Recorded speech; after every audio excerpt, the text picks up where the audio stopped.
Hello, gang. Jen here. How you doing? Oh, several things I just want to talk about. Well, not really that many, but just a couple. The first one, did y'all see that video where the Congress people were standing outside the Department of Education building? I thought that was ridiculous. I've told you before that when people are being difficult, how I imagine them as toddlers to ease the angst of it. Yeah, they were. I was laughing so hard because that's all I could see them as little toddlers causing trouble. Didn't understand. No means no. Can you see it? Can you get there with me? Oh, yeah. Definitely not fun for that guard, though, right? I seriously would have been, if I was him, I would have been standing there laughing, and the more they said to me, I would have been laughing even harder. No, not professional. I probably couldn't help it.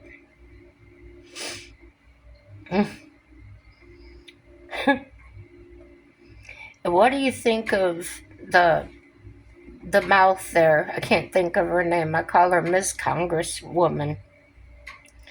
Up there telling us all they pay us. And then that's what she was telling him too, and asking him if he was a federal employee. He showed his badge and everything, and then she's like, "No, show it to me again." Oh dear Lord Jesus, help us. Hmm. Yep. So I'm going to talk about nomads. It's just curious because all this, immigration stuff. What about nomads? What about the ones that just travel everywhere across the borders and everything? Because I've seen quite a few nomads that do go down to Mexico. Well, I found an article from, I think it's 2022. When I come to it, I'll tell you. But it's actually being done or been done in Canada, Toronto. And, well, Wikipedia, I'm getting ahead of myself. I'm anxious to get the information out. Can you tell? No. Wikipedia says nomads are communities without fixed habitation who regularly move to and from areas. Such groups include hunter-gatherers, pastoral nomads, tinkers, and trader nomads. In the 20th century, the population of nomadic pastoral tribes slowly decreased, reaching an estimated 30 to 40 million nomads in the world as of 1995. That's a lot, man. Nomadic hunting and gathering, following seasonally available wild plants and game, is by far the oldest human substance. It's what my mouth isn't cooperating. Substance.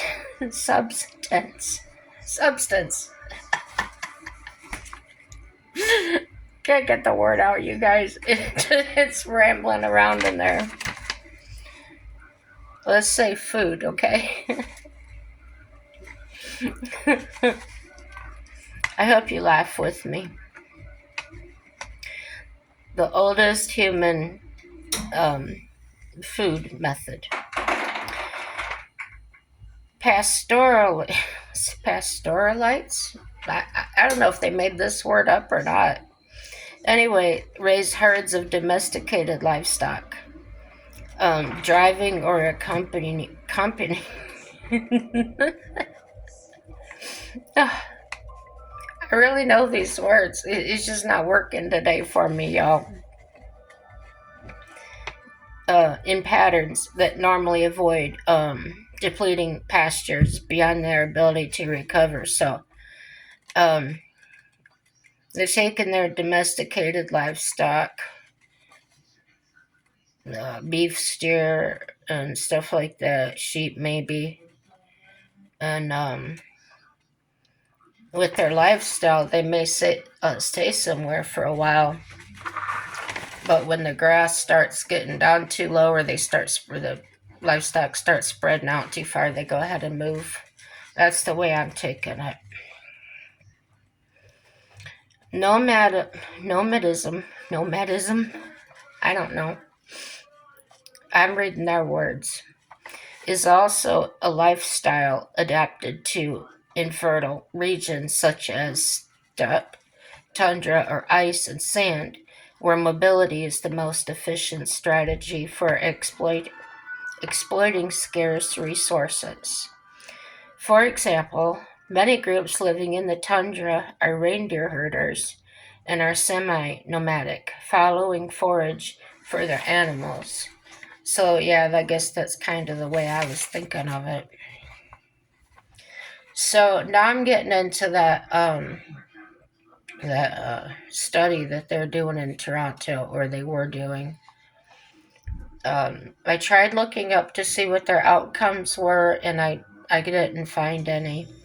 So this was done person from Toronto Metropolitan University, and the name of this is CERC, CERC, in migration and integration. So if you go to their website, they list lots of authors and books on the subject matter, and they look pretty good. If you're curious about analytics and things. So, like I said, this information I found was from 2023, and I did not find an update yet, as I said. So the CERC, CERC, migration aims to produce innovative and usable knowledge exploring the links between migration and post-migration processes, forced and voluntary mobility, internal and international migration, the role of countries of origin in transit, as well as of non-state stakeholders at local, national, and international levels in both migration management and migrant integration. The CERC research team brings together a diversity of backgrounds, disciplinary perspective, including sociology, political science, geography, economics, gender studies, urban studies, and the list goes on. I don't know. There are 8, this is what they say, there's 8 overarching objectives of the research program, and I only listed 2 of them because they go really long paragraphs on each one. I didn't want to do all that. So, number 1, to produce new analytical knowledge through linking migration and integration with wider processes of socioeconomics and geopolitical transformation in the 21st century. Number 2, to produce innovative comparative insights on the governance of migration and integration that shed light on policies and practices in Canada and other countries and world regions. So, like I said, there's more to that list, a lot more in that article as well, and that's for Canada. So, obviously, I had to see what's going on here. Of course, we know what's going on with the wall and all that, but I wanted to find out if anybody was looking at our nomad migrations and things like that.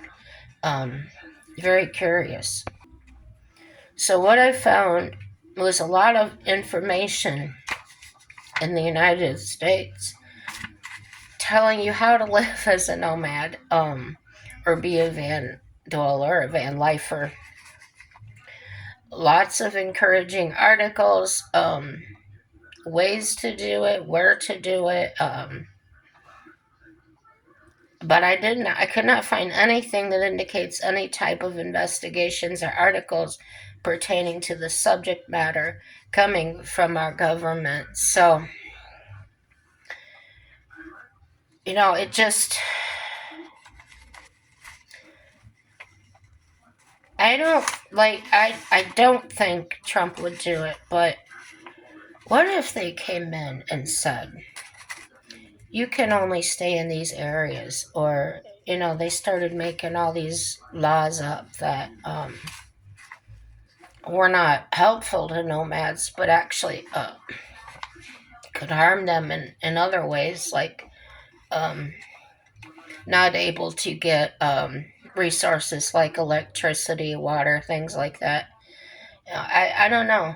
Um, my brain works overtime at everything, so bear with me, please. So, I'll fill in here with the Study Finds article, and that was a web page. It's called Study Finds, and it's named "Why People Choose to Live the Nomadic Van Lifestyle: True Freedom Most of All," and it's by The Conversation, written 12/20/22 by Angus J. Duff Thompson at Rivers University.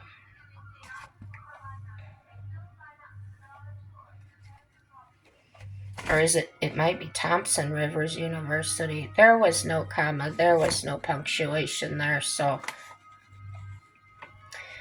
Okay. Here it starts out referring to the movie Nomadland being revealed to the world ever since the financial collapse in 2008, causing many people to move into vehicles as a way of surviving the high cost of living. So, yeah, that's about the time I was going through things too, and I did stay in my vehicle, but I didn't know that was a thing. So, they discovered these people were able to achieve harmony between work and non-work by coordinating the movement of their vehicle with their work life. Here's where I got a comment. Well, why should that really surprise anybody? Don't we all have some sort of survival instincts? I believe we do. So, if you had something, you have nowhere to go. You go outside of your home, and what do you see? Your vehicle sitting there, right? So, it may not occur to everybody. Maybe people have enough money that they can go stay in a hotel, but if they had that kind of money, they probably wouldn't have been out of their house, right? So, yeah, I think it's interesting. I do. So, their study indicates there are more women than men giving van life a try. That kind of sparks things in my head. I won't talk about it at this moment. People of all ages and genders take part in van living. Of the 85 responses to the question of gender, I guess they did a questionnaire, 53% of them are women, 47% are men, and the average age was 42. In addition to young people living in vehicles, there was an equal proportion of retirees, choosing to live in vehicles. And why do they do it? Well, they listed 12 of the top reasons. 1 is freedom. 2, low cost of living. Now, I've been watching videos, and that low cost of living, depending on where you live and what you make, may or may not be lower cost. I've seen some people said it was costing them more. So I don't know how they're living. I don't know, if they're staying in a lot of campgrounds, they're paying for electricity, water, things like that, or if the ones that are low cost are just staying on BLM land and they're not paying anything. So, go find out for yourself. Number 3, adventure. Number 4, connection to nature. Number 5, minimalism. Number 6, avoiding weather. So I guess that would be us with our negative whatever degrees, and I'd say, okay, I'm heading a little bit south where it's a little bit warmer. I don't have to be in hot weather. I prefer it cool, but just not negative 0 every day. Okay, 8, pursuing work in different places. 9, working remotely. 10, to be on their own. 11, to join a partner. Or 12, to leave a partner. So, what I was going to say about the numbers of being more women than men, in my mind, I imagine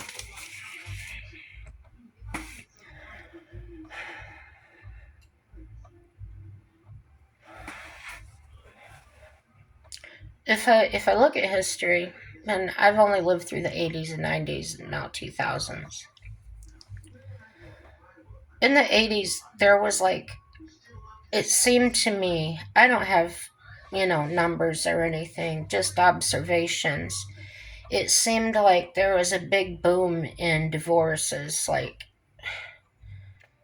I don't know, it seemed like people wore it as a accessory or something. Everybody was divorced, everybody complained about their spouse. And it just wasn't fun growing up in those households, I know that.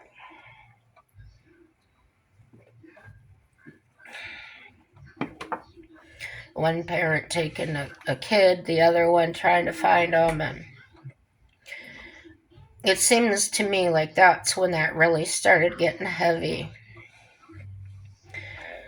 And as a woman that was in a situation like I was,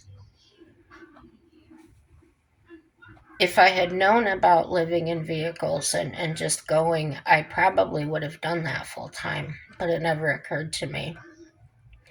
So, in that respect, I would say that could make some women choose that. Um, they don't want to be found. They don't want anybody bothering them. Um, Maybe they're just very independent, don't want to rely on anybody, and just want to live free. And same with guys. I think that guys get this is just from some of the videos I've watched. And I just, we may watch different videos. If you have any for me, just put the link in the comments. I'll go watch them. But a few of them that I've seen have been men are actually brokenhearted. Their spouse passed away. They don't want to live in the house anymore. It's too many memories. They see their RV or their camper or their truck out there, and they think, I'm going to hit the road. This is what I want to do. I want to fill my head with these memories too. And kind of, you know. So I could see that. Yeah. I want to do it because I want to live on my own terms. If I keep doing like I'm doing, if something happened to my husband, they would probably put me in a nursing home, and I don't want to go there. I will not. Um, I'll get in my camper and my truck and I'll drive until the day I die. So, Yeah, if you find me, just, you know, just cover me up or something. Oh, I hope it doesn't happen for a long time for either of us. We've got a really good relationship, and it's going to be really hard to find peace um, in my heart if he goes. Um, it'll play havoc with my issues because he's always there.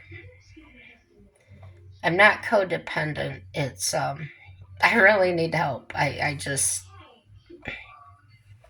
yeah, it's not something I just do.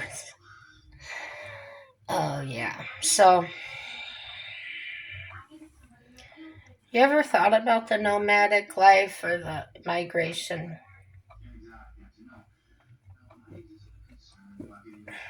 for weather or heck? I have a family in California that I hardly ever see, maybe once every 5 or 10 years. So it would be nice to go out there and visit.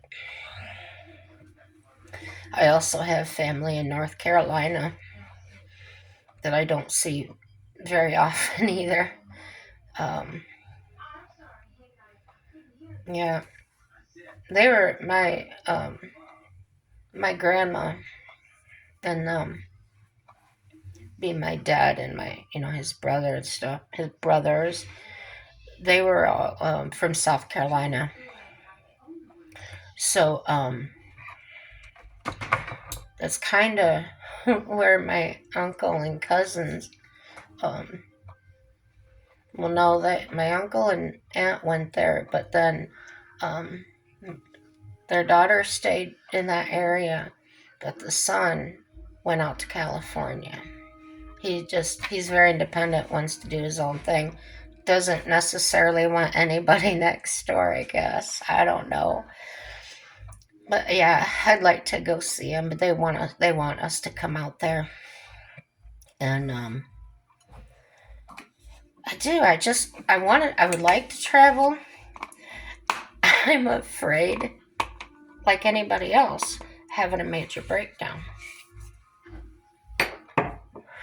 Which is why one of the reasons I've been checking into this extra warranty you can buy for your vehicles. And it is pretty reasonable. Um, I don't know. Just lots of decisions. I was on the phone, I kid you not, from the time I got up yesterday. Well, no, because I got up at 7. Nothing opens till 8 or 9. So, but from that time until 4 o'clock, I was on the phone trying to get that darn wheelchair going, get that pre-authorization sent in.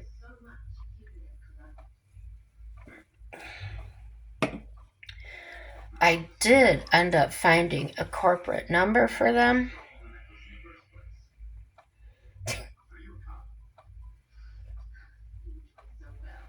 Here's what they asked me. What store is it at? I'll connect you.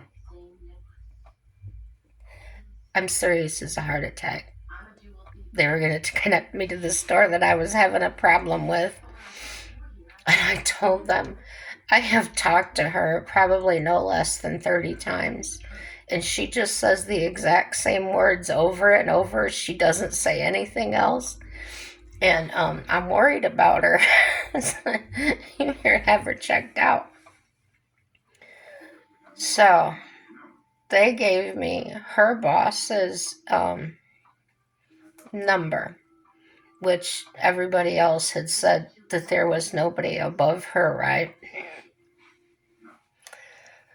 So, every person I call, leave a message, and of course they don't call me back because it's Friday, probably. Probably shut their phones off, right? So, I'm gonna be the squeaky wheel that gets the grease. I'm just gonna call her. I'm gonna show up there and I'm just gonna ask her the same thing every day. Did you send it into my insurance company yet? Did you send my pre authorization in yet? And if she keeps saying that same sentence, my insurance company won't pay, I'll just keep saying, show me the denial letter. Show me.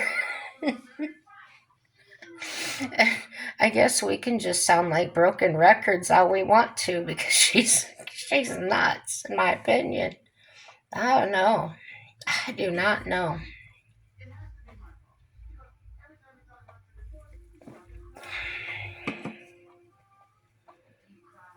It's just your job. Fax the paperwork in.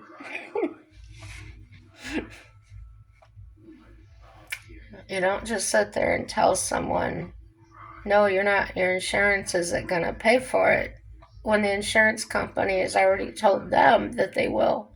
She just won't send in the paperwork. Oh,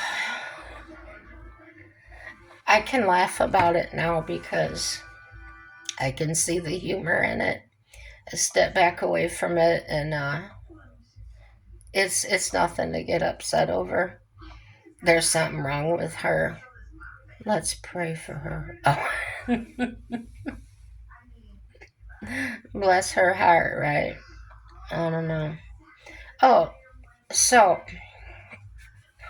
Mike and I went to dinner because we were going to karaoke tonight.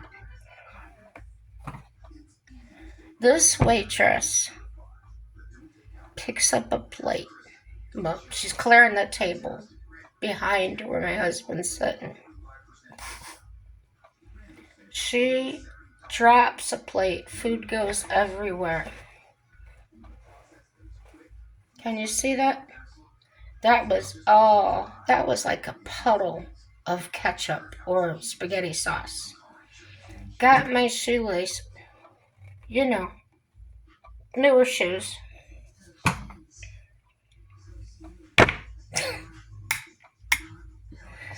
Stuff happens, man. Stuff happens. So we went to karaoke. Let me tell y'all, I couldn't move. I was so stiff. My legs wouldn't move. Wasn't feeling good.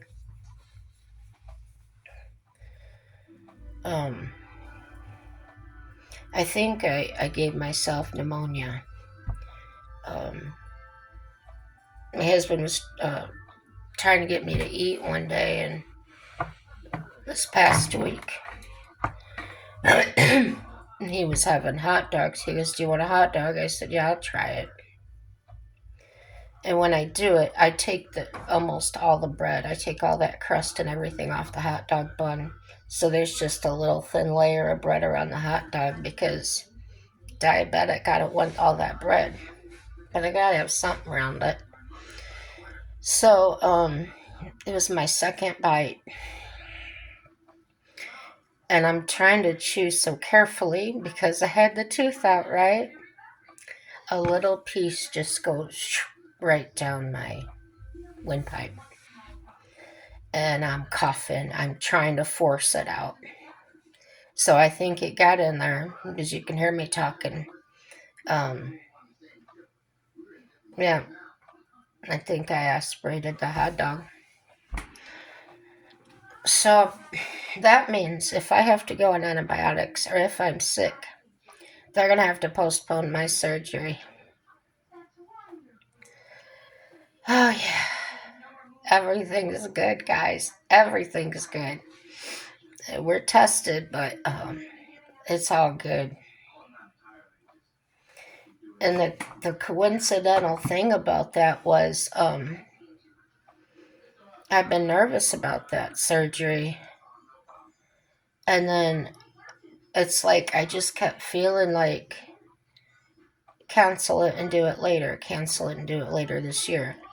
And I talked to my husband about it, and I said, it's just a creepy feeling that I have. Like, It's not a voice in my head or anything. It's a feeling like something's gonna go wrong. I don't know. It doesn't. I don't feel like something's gonna wrong. It's just there's some kind of reason. So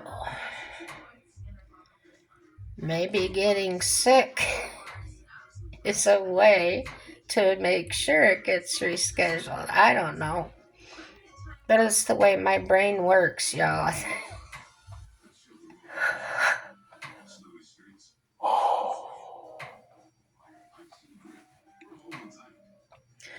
I thought I was goofy. My caregiver comes today. She came yesterday. It's 7 in the morning here now. She comes yesterday.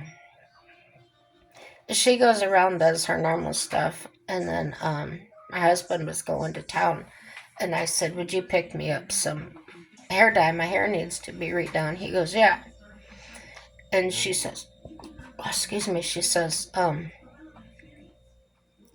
I asked her if she would mind coloring my hair today, or we could do it a different day. She said, "Oh, yeah, I'll do it. I can stay till 1. We've got extra hours," because, well, she was off the beginning of this month because of her job. She had to go to kind of far away and stay over weekend and whatever for classes. So, and it's a short month, right? So there's more hours. So after she gets all this stuff done, she sits down in the desk chair next to my wheelchair, and she says, "You need to let me know if I'm doing anything wrong." And she said this to me so many times, and I looked at her this time and I said, "Do you need some positive reinforcement?" And she lost it. She's laughing. She goes, "No, I'm just saying if I'm doing something wrong, just let me know." So yeah, she's something else. She's one of those people that is like,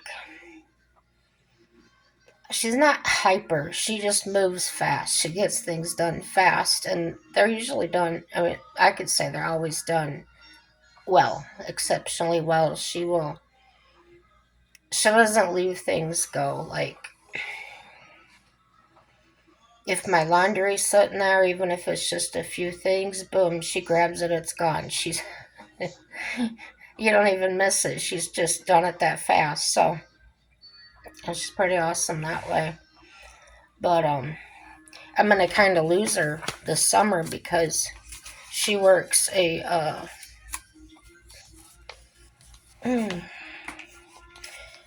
guess it's like a farming job. She's a sprayer. She sprays fields, crops and stuff. So I'll have to find somebody or learn how to do without. Because the other one I had that I had before this one, um, I had arranged it to have both of them. The other one lives an hour and a half away, and the one that came today, she lives 5 minutes down the road. So it just made sense to me for the wintertime to have this one, and then in the summertime have the other one when this one's working, and it was supposed to work out. Well, the other one, of course, has to put a wrench in the works. She doesn't return my calls. I wanted her to come work when this one was off for that weekend, and she didn't call me back. I talked to her when it first happened, or when I first found out. She goes, "I don't know." So, it got closer and closer. I sent her a text message, nothing back. 2 days later, I left her a voicemail, nothing back. So she calls me the day before I would need her here.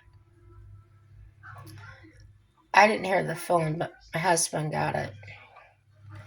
And he told her, "Don't bother." And I said, well, that's fine, but you may have messed up my summer caregiver time. Oh, it's always something, always something. And when you're dealing with people, people are gonna people. Everybody's got their own take on things, and I don't want to be at people's mercy. I do not. I worked in nursing homes, and I never worked in any hospitals, but I've had to stay in a hospital. And I know what kind of care I gave, and I did the home care too. I know what kind of care I gave, but I've seen other ones, and no way I would let them touch me with a 10-foot pole. No way. Um, so it's scary. You don't know if you're going to get the one that abuses people or the one that is rough with you, or um, you just don't know.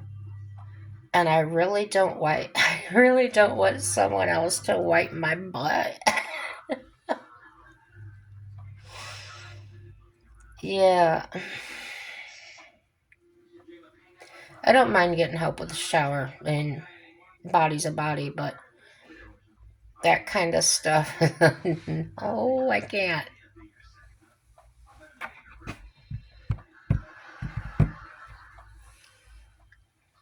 I'm getting too much information, I know.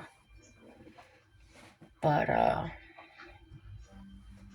yeah, I hope I hear back from those people on Monday. If not, you know what I'm going to do? I'm going to be calling them. I'm going to be driving there and camping out. Camping out in her store till she sends that. Oh, I'll just sit here and wait. I'll just sit here and wait. Yeah, take my wheelchair with me so I have a nice chair to sit in.